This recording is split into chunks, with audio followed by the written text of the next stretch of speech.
The first time I realized how poor we really were, I was only 9 years old. Rain leaked through the roof of our tiny wooden house, dripping onto the old mattress my siblings and I shared. My father sat in the corner, his face buried in his hands, staring at a pile of unpaid bills. My mother stirred a pot on the stove that held nothing but hot water. She said it would keep our stomachs full until morning. But my stomach growled, my siblings cried, and the walls of our home echoed with silence heavier than words. That night, I lay awake, listening to the rain and the sound of my parents whispering their worries, and I thought, is this all life has for us?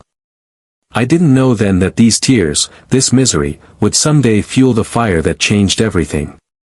But before I take you deeper into this journey, let me pause for a second. If stories of resilience, family, and triumph against the odds inspire you, then stick with me till the end. And if you want more stories like this, don't forget to subscribe, share, and let me know where you're watching from.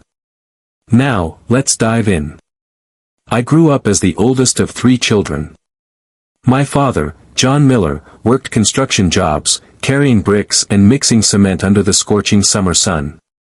My mother, Mary, did laundry and mending for neighbors just to make a few extra dollars, though most days people couldn't afford to pay her. Despite their sacrifices, there was never enough. I hated school not because I didn't love learning, but because every day reminded me of how little we had. Other boys wore neat uniforms, had backpacks stuffed with new books, and brought sandwiches with fruit for lunch. I had torn shoes, a faded shirt patched so many times the stitches overlapped, and an empty pocket. Teachers scolded me for not having proper supplies, classmates laughed when I pulled out a pencil stub chewed down to half its size. Every insult carved itself deep into my heart, but each time, I whispered a promise to myself, one day, I'll change this. When I was 14, my father fell from scaffolding at a work site and broke his leg. Overnight, the man who was our only steady income was bedridden, his crutches propped against the wall like a symbol of helplessness. Responsibility fell on me. I dropped out of school, not because I wanted to, but because survival demanded it. I worked odd jobs, cleaning tables at diners, unloading trucks at the market, even shining shoes for strangers. Each dollar I earned went into my mother's hands, and every night she stretched it thin to buy bread, beans, and sometimes, if God blessed us, a little chicken. Poverty forced me to grow up faster than any boy should. And yet, every time I passed the school I once attended, my heart ached. I longed to learn, to dream, to believe in something bigger than survival. One evening, while bussing tables at a diner, I found myself staring at a man reading a newspaper. I couldn't help but glance at the bold letters. The customer noticed and asked kindly, "Do you like reading, son?" I nodded, embarrassed. He smiled and said, "Then don't stop. Books will carry you further than your feet ever can." That sentence stuck in my heart like a seed. That night, when the house was dark and quiet, I dug out old, torn schoolbooks a neighbor had given me and studied by the dim glow of a candle stub. I taught myself math, English, and science. My siblings would wake up and find me scribbling notes on scraps of paper, whispering equations like prayers. Years went by. I balanced long workdays with stolen hours of study. At 19, after years of struggle, I saved just enough to pay for evening classes. It wasn't easy. I worked in the mornings, studied at night, often going without meals. My mother would cry when she saw me skipping food so my brother and sister could eat. My father, though unable to work, looked at me with pride in his tired eyes and whispered, "Son, you are our hope." That hope anchored me. When I finally completed my high school diploma through evening courses, I graduated at the top of the district. The local newspaper printed my name. People who once pitted us now spoke my name with respect. But respect didn't feed a family. College was expensive, and we had nothing. I almost gave up, until I got a letter from a scholarship program run by a Christian foundation. I'll never forget the moment I opened it. My mother cried and lifted her hands to the sky, thanking Jesus. My father squeezed my shoulder and whispered, "God heard our prayers." College life was another battlefield. I was surrounded by students from wealthy families, kids who drove cars, wore brand new clothes, and carried laptops. I had none of that. I worked part-time in a bookstore, and every night I sat alone in the library, drowning in textbooks while others laughed in cafes. Loneliness weighed on me, but determination carried me forward. I knew education was my weapon, the ladder that could pull us out of the pit.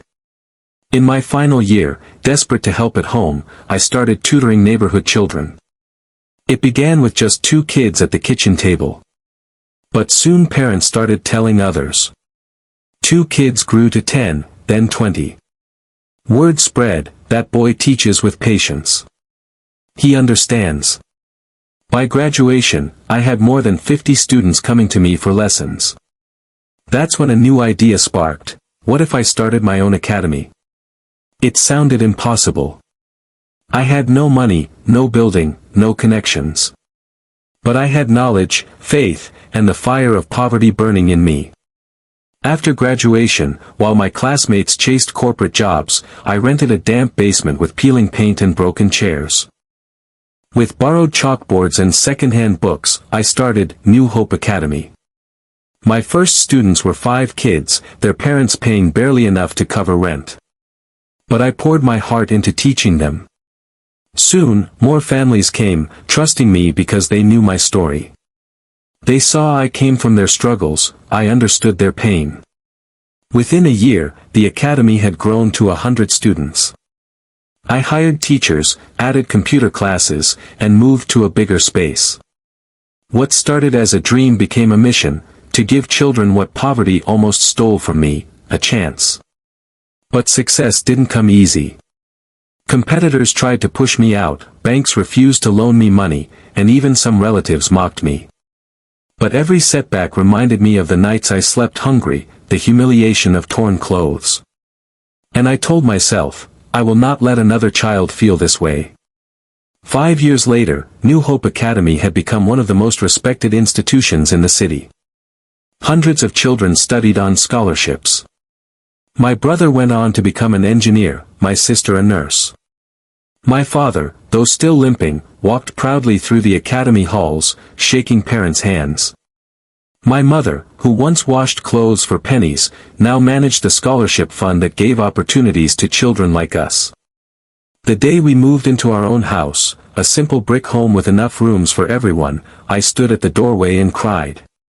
The boy who once ate boiled water for dinner, who studied by candlelight, who almost gave up, he had built not just a home, but a future.